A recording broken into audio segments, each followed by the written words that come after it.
Good morning, everyone, and thanks so much for joining us. Well, I guess we're good afternoon now in some areas, right? Some people are Yes. stepping off to have some lunch. I'm still getting used to the new time, but welcome everybody, and welcome Stephanie. Stephanie Allard is here with me today. We are co presenters or co podcastees on the Compliance Guy on Monday afternoons. Yes. Thank you for having me. Thanks. Today is National Souffle Day. I will not be having souffle tonight. I'm going to tell you. It's not my thing, nor do I know how to cook souffle, nor does anybody want me to try to cook a souffle. But it's a National Souffle Day. Our friend Terry Fletcher loves to hear the National Day. There were a couple of times, even when I've been traveling, where she will actually text me and remind me what day it is. Hey, Christine, it's National Taco Day.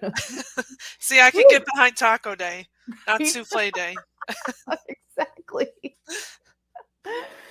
So today we're going to kind of dive into chapter 10 of the guidelines, talking about respiratory system and respiratory conditions. And I wanted Stephanie to come on so that she could give you a perspective of, I know you do a lot of auditing, and so you get to see when things don't go right.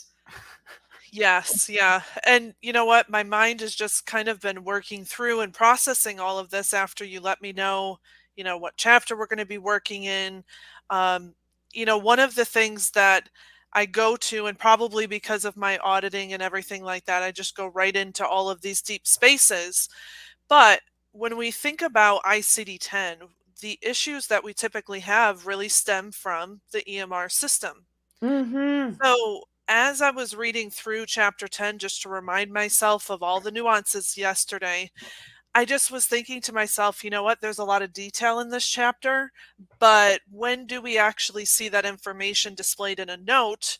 When, most of the time providers are using pick lists, they have a favorite list.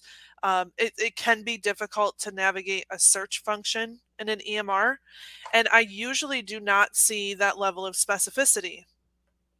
I agree with you. And I think that providers sometimes have this misunderstanding that, oh, well, if the EMR doesn't ask for it, then it's not necessary. And I'll be honest, I struggle with this a lot. I know that it's unethical to teach the business of medicine in med school. I get that. And I want my doctor focused on me.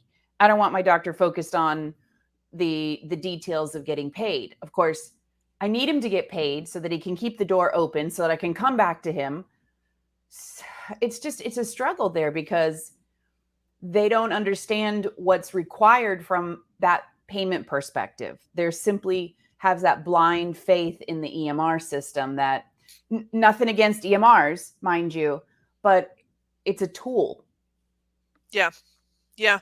And one of the things I find when we do have issues with this set of codes or any other set of diagnosis codes, it's really helpful to show the provider visually what options are even available. Because if you think about a search function in an EMR, it typically is set up in a way where you have to know the language from the code book or you're not going to get where you need to go. Um, we also, or I should say, I find that we still are dealing with this whole culture that diagnosis codes don't really play into what's done on the pro fee side, right? Mm, right. The facility, the DRG, it has a large impact, but there's still a lot of times where that's, just blown by and it's not really realized that it plays a large role in what is being said about a patient. And when we think about respiratory disorders, I know not all of them are heavily, within the elderly population, but if we think about things like chronic respiratory failure and items like that, that is in that particular set of patients most of the time. And one of the things I'm finding is that it's really not playing in well when they are trying to meet the requirements for risk adjustment. It's You really took the becoming an words out of my issue. mouth, Stephanie. Yeah. Yeah. And I think I said this on the other podcast last week or whenever it was. But I have that particular client who is getting their entire claims denied over diagnoses.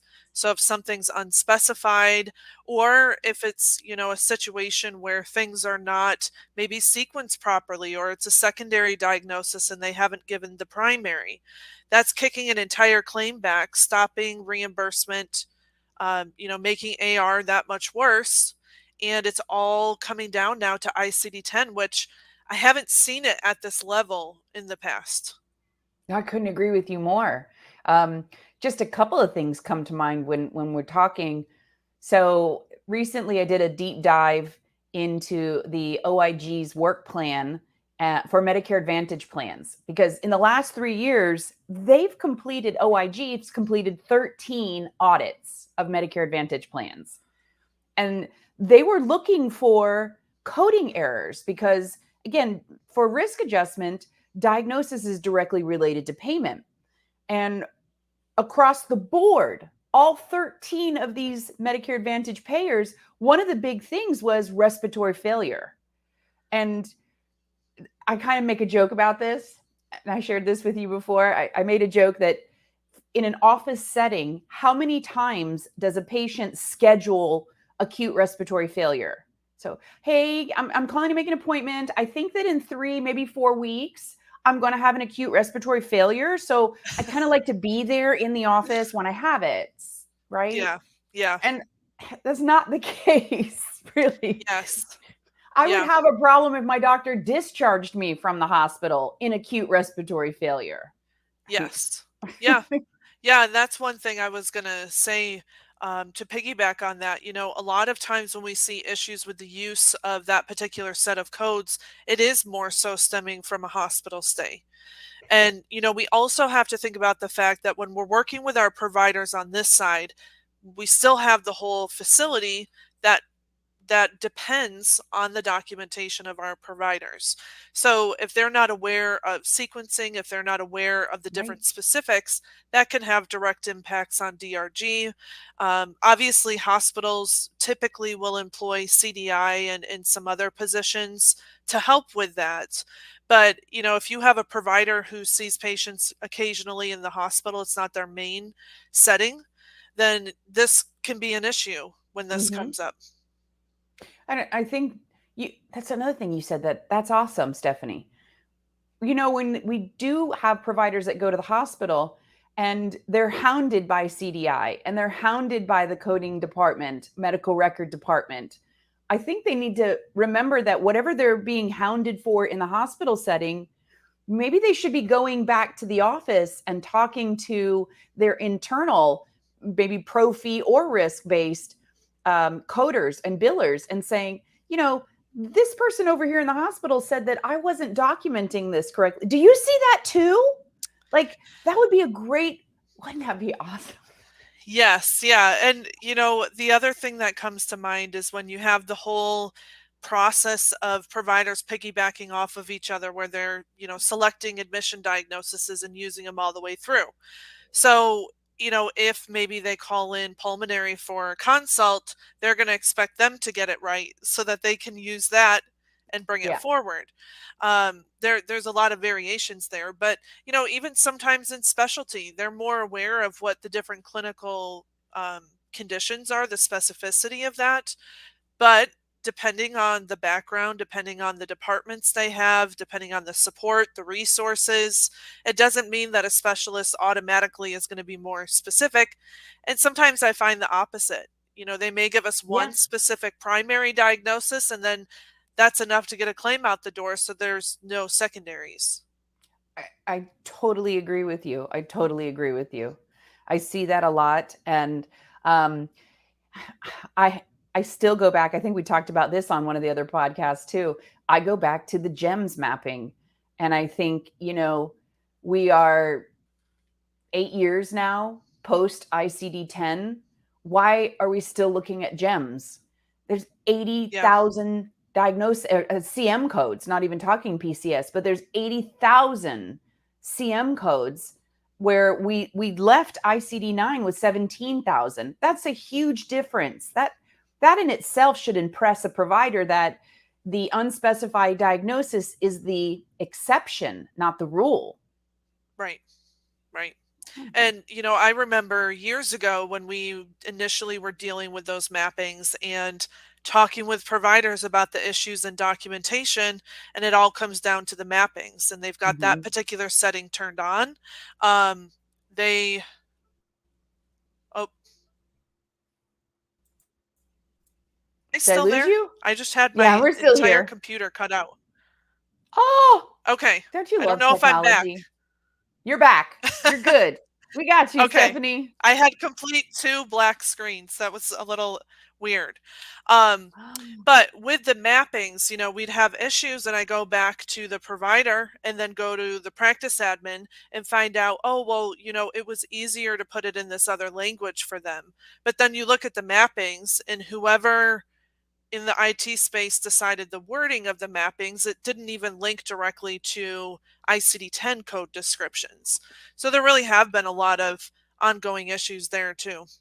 And I hear that from providers. I hear that they went into the search function in the EMRs there to find a diagnosis, and there was that gap between maybe what ICD-10 or what the IT person interpreted it to be, or the way that it was entered in their selected special codes, right? Yes. And it doesn't meet the same requirements. Hmm. Another thing that I see a lot, and this drives me nuts, is things like the unspecified flu. When then you look down and you see that they've tested for A and B, and they've tested for Zika, and they've tested for swine and H1N1, and they've tested for all of these, and the diagnosis is unspecified. Hmm. Yeah. Yeah.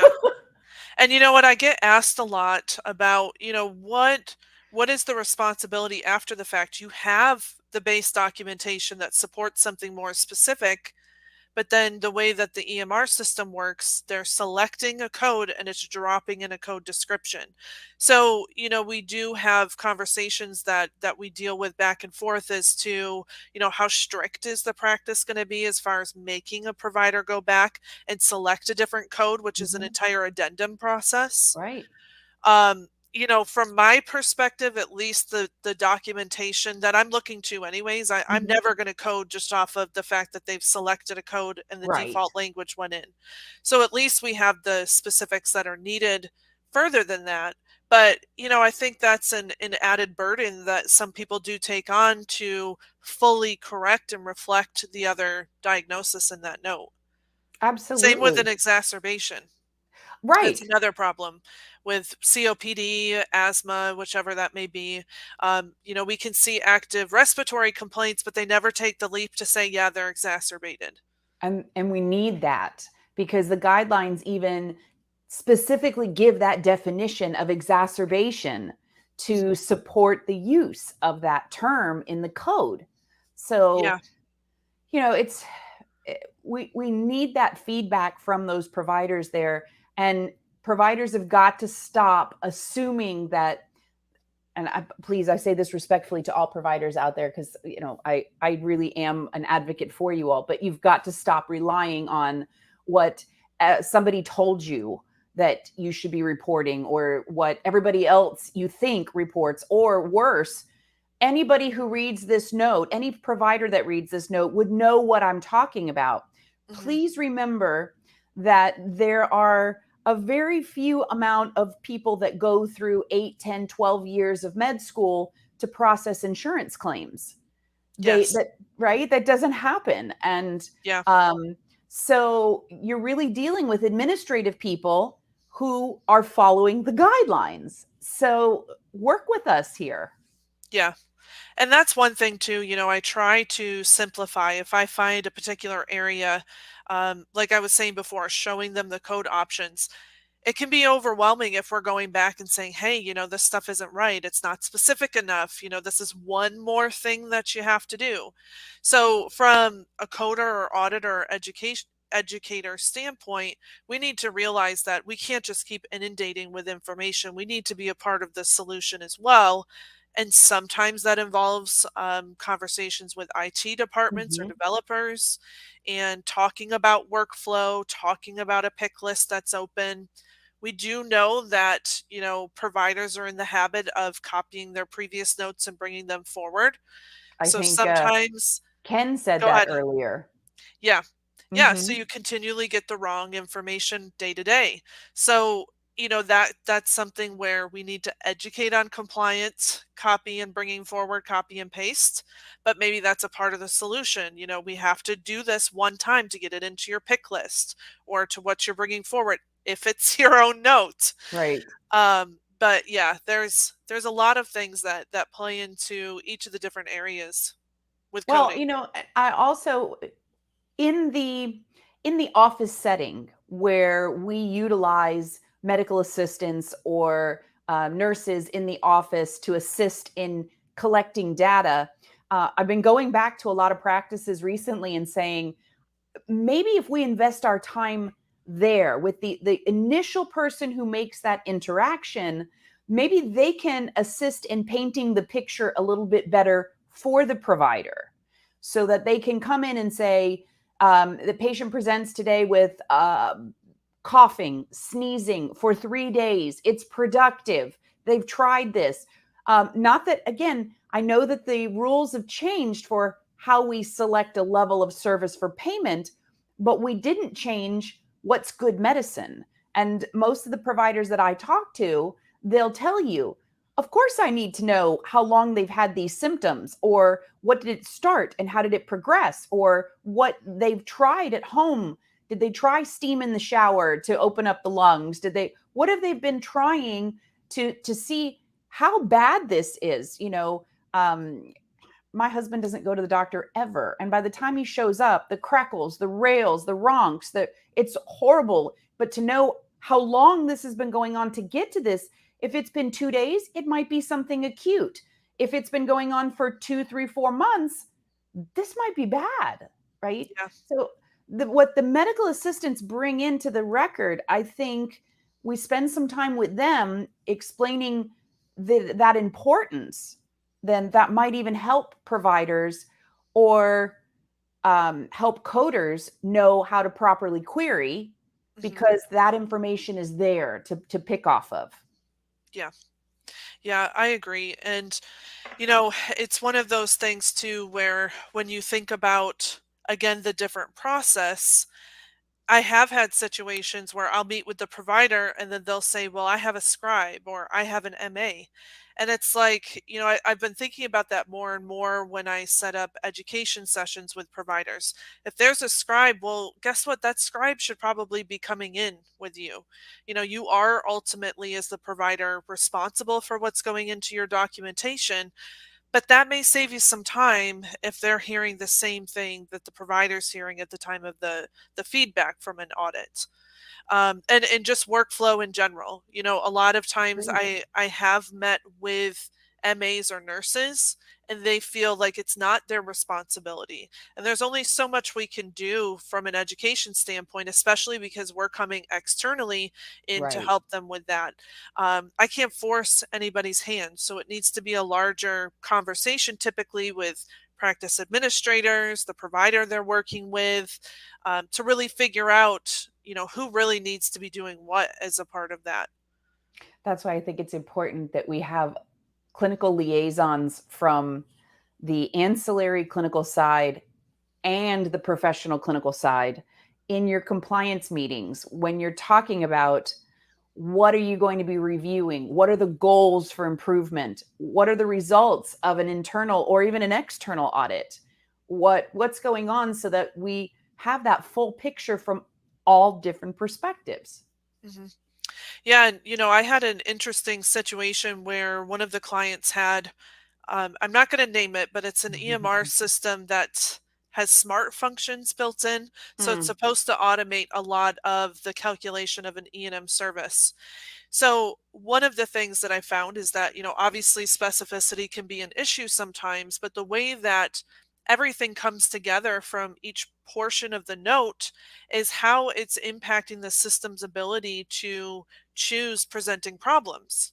Right. So in that situation, one of the things I found out is that it was either MAs or nurses that do the initial intake with the patient were prompting, whether it was acute or chronic or showing the duration or showing the frequency, and it was affecting the level of service overall. There was a lot of Right. undercoding, and I was surprised with the specialty that I had seen so many, even twos, level threes, and, it plays into the specificity of not just the diagnoses that are reported, but if you are starting to use these things, which a lot of developers are trying to implement this. So, you really have to think full picture. And like I was saying before, when people have not put a high importance on diagnoses, Yep. I don't think it's realized yet the full extent of how this is impacting the industry right now.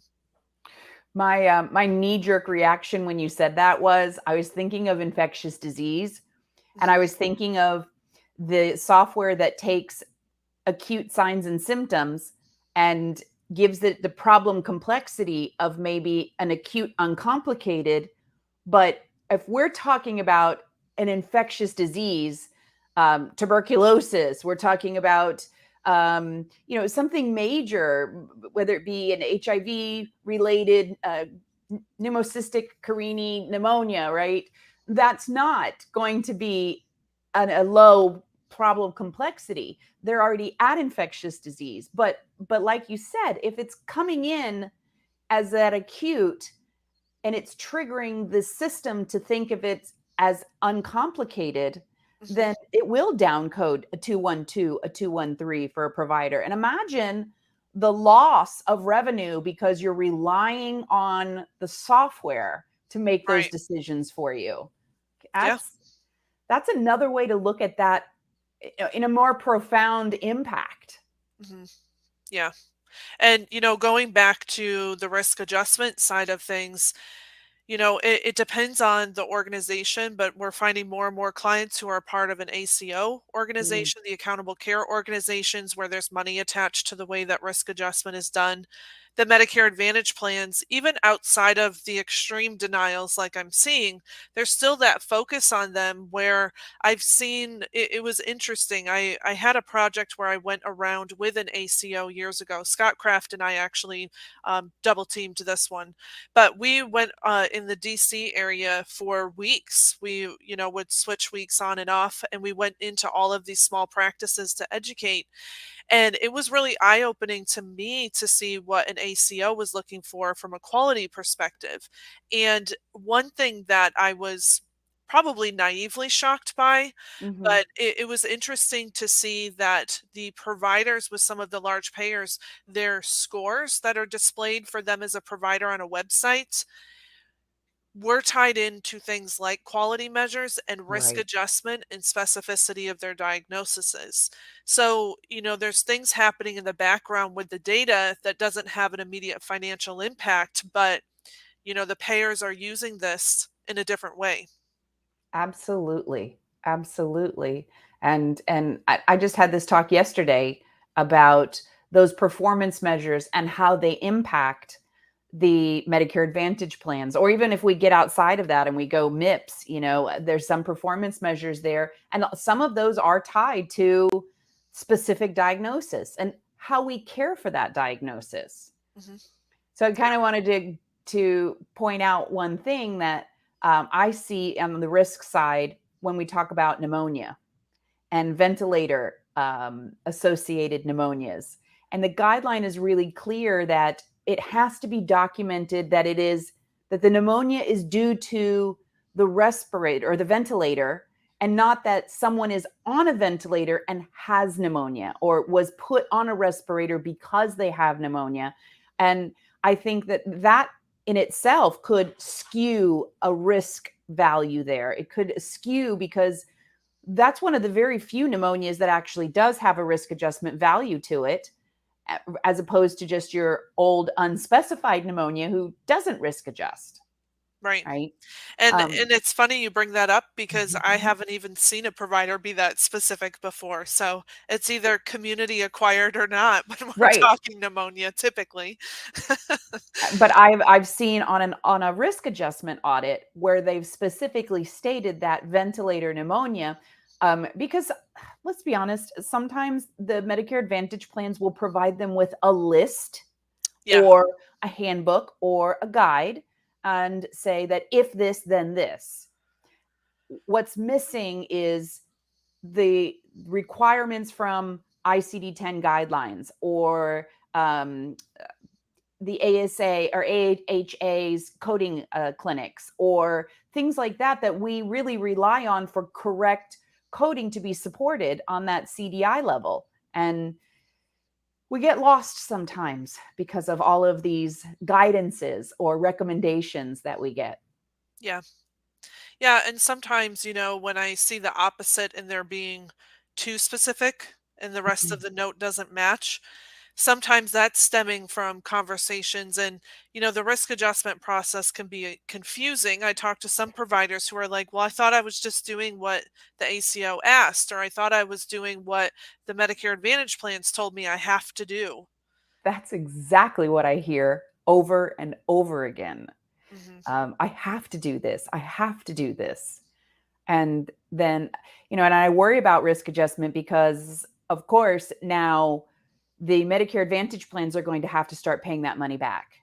Oh yeah. And Yeah. they're not going to do that and not fold out those consequences to the providers' offices in one way or another.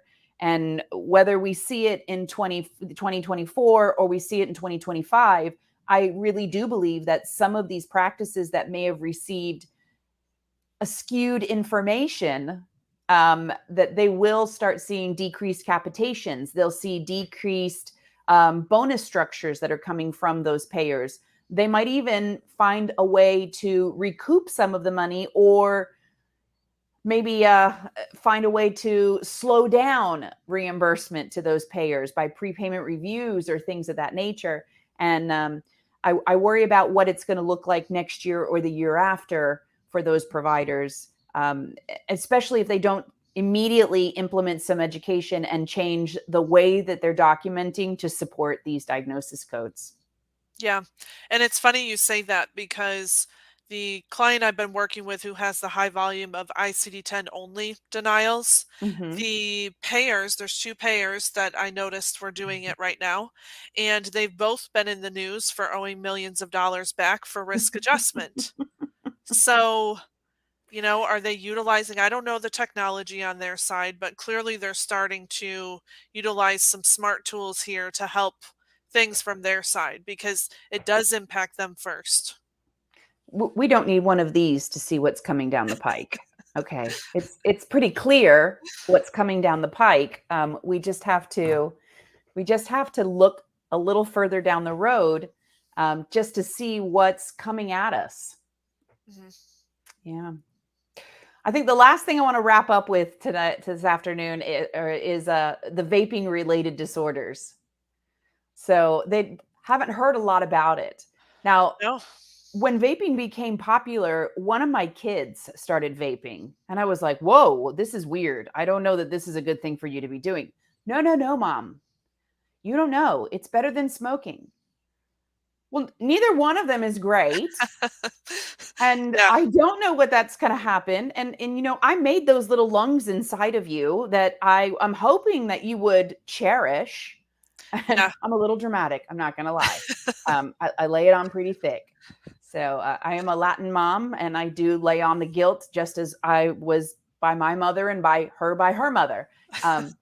But I think it's important to remember that when we start to see the use of that vaping related, that the providers have to make that connection, that we believe that this is due to the patient's use of vape. So Yeah. again, really important that we start collecting some of this data when it's supported, but that we start telling our providers that we're not going to be able to really see the effects if we don't start documenting when they truly believe that this could be related to vaping. Yeah. And Yeah, and it's interesting you say that because when I have seen vaping addressed, it's more so in pediatrics where they're mm, asking about drug alcohol use. That's typically in there as well. So it's interesting you say that because when you read acute notes, for example, that are respiratory related, it's not often that I see something mentioned. Actually, I know I've never seen something mentioned myself personally Hmm. about vaping in general, even if they vape. Right. So that's a really good point. We're not really there yet from the thought process when it comes to documentation. I've also not seen it in many of the major EMRs where they ask specifically vaping. Usually it's alcohol, drugs, tobacco, but the vaping gets left off. And uh, I've got millennials, Gen Zers, and whatever's after that in my life. And I'll tell you that if you don't specifically say vaping, it's off the radar. I mean, Yeah. my generation, we'll go through the whole gamut. No, no drugs, no alcohol, no smoking, no vaping, no thinking about vaping, no, little nothing. But the younger people, if you're not specific, then it goes right off their radar. So if you said, "Do you use tobacco?" Nope, Hmm. gone. Yeah. So, Yeah, and that's a good point too about the EMR. It just goes back to the outcome of reviews and what we can do to try and improve that on our side, to help bring that to light, to help, there's so many times I meet with different IT staff and developers, and I mean, they're amazing. They oh do yeah, everything that I can't do. I always feel like it's a magic request when I say, here's the problem, what can you do? But you have to work together because they don't know our side in and out. They're creating things trying to make it easier, but they don't know what we know. So, that's true. I have a friend of mine who is in the IT part. Actually, she speaks 50-10 language, and that okay. fascinates me because I with high tech and HIPAA, we understand that we went from 40-10 to 50-10, and she understands all that coding language in that respect. And so sometimes we'll sit and talk about it, but like you said, they're more of that computer coding mind, and they don't, just because they have the same similar name as we do, coders, their Hmm. coding has nothing to do with our coding. And at some point we need to find a marriage between the two so that it's effective. Yeah, Well, we're out of time, Stephanie. Can you believe that? I know it went fast. We talked about so much great stuff. I really appreciate you coming on the show today and lending your perspective and your insight and your experience. Those of you that are not connected with Stephanie on LinkedIn, please do so. She is such a wealth of information. Um, and if you have any needs, any questions, reach out to Stephanie. I know she'd be happy to hear from you. Yes. And thank you, Christine. Thanks. I'll see you on Monday on the Yes. roundtable. All Yes. right. Take care. Bye, everyone. Bye.